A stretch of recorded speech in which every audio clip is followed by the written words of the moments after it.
आज हम जानेंगे कि एचसी पे में या एसएमएस लिंक वॉलेट पे कैसे बैलेंस लोड लेना है या बैलेंस रिक्वेस्ट भेजना है। उसका फुल प्रोसेस इस वीडियो में आपको पता चलेगा। तो सबसे पहले रिचार्ज ऐप आप या एसएमएस लिंक ऐप जो है उसको ओपन कर लीजिए। ओपन करने के बाद आपका आईडी और आपका पासवर्ड से इसको लॉगिन कर लीजिए। लॉगिन करने के बाद आपको ऐसे ही इंटरफेस दिखा हुआ होगा, तो आपको पता है। तो बैलेंस रिक्वेस्ट लगाने के लिए सबसे पहले तो आपको क्या करना पड़ेगा, सबसे पहले कंपनी का जो बैंक अकाउंट है या गूगल पे फ़ोन पे कोई भी है वहाँ पे आपको आपका बैलेंस ट्रांसफ़र करना पड़ेगा या आपको बैलेंस वहाँ पे डिपॉजिट करना पड़ेगा। तो कंपनी का जो बैंक अकाउंट है वो डिटेल्स आप जानने के लिए मोर सेक्शन पे चले जाइए। यहाँ पे मोर आएगा। मोर सेक्शन के जाने के बाद वहाँ पे आपको बैंक डिटेल्स शो करेगा। बैंक डिटेल्स पे क्लिक करने के बाद आपको कंपनी के जितने भी बैंक अकाउंट है वहाँ पे आपको शो करेगा और उस बैंक अकाउंट में आप आपका जो अमाउंट है वो डिपॉजिट या ट्रांसफ़र कर सकते हैं।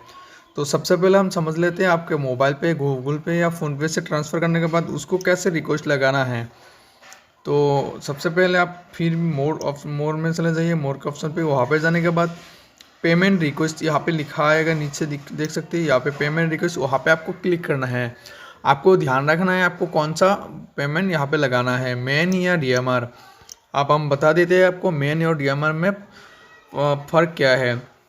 मेन वो है जो आपका बिल पेमेंट रिचार्ज वगैरह होता है, वहाँ से आपका मेन का जो अकाउंट है वो आपका डेबिट हो जाता है। और जो डीएमआर है वो डीएमआर का बैलेंस जो होता है आपका एईपीएस और मनी ट्रांसफ़र के लिए। मान लिया आपका कोई मनी ट्रांसफ़र करना है तो उसके लिए आपको डीएमआर में बैलेंस होना ज़रूरी है और आपको रिचार्ज करने के लिए मनी ट्रांसफ़र में ज़रूरी है।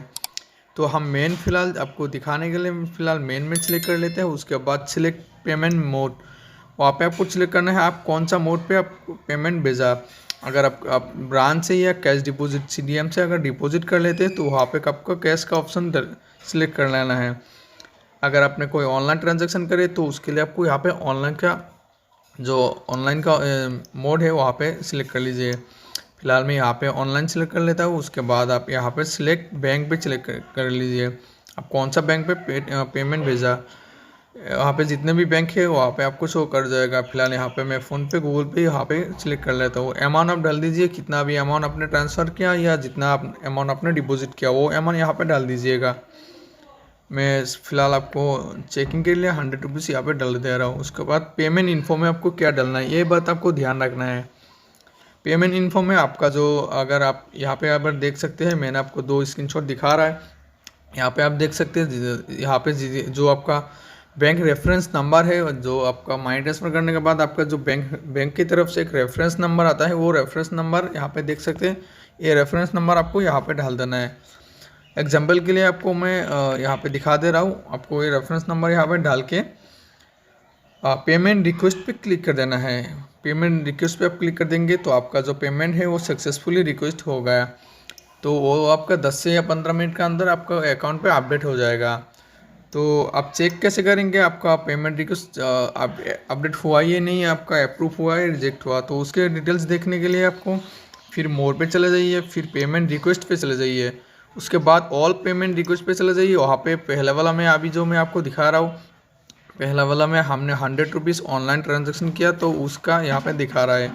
और दूसरा अगर आपको अप्रूव हो गया तो नीचे देख सकते हैं मेरा डीएमआर का जो बैलेंस है वहाँ पे मेरा बैलेंस जो है वो अप्रूव हो गया। तो अप्रूव होने के बाद यहाँ पे आपको शो कर जाएगा आपकी स्टेटस। तो आज के लिए बस इतना ही था। अगर आपको और भी कोई डिटेल चाहिए और भी कोई सहायता चाहिए कि एचसीपी या एसएमएस लिंक के, तो आप नीचे मुझे कमेंट कर सकते हैं। उसके लिए भी मैं अलग से वीडियो बनाऊंगा।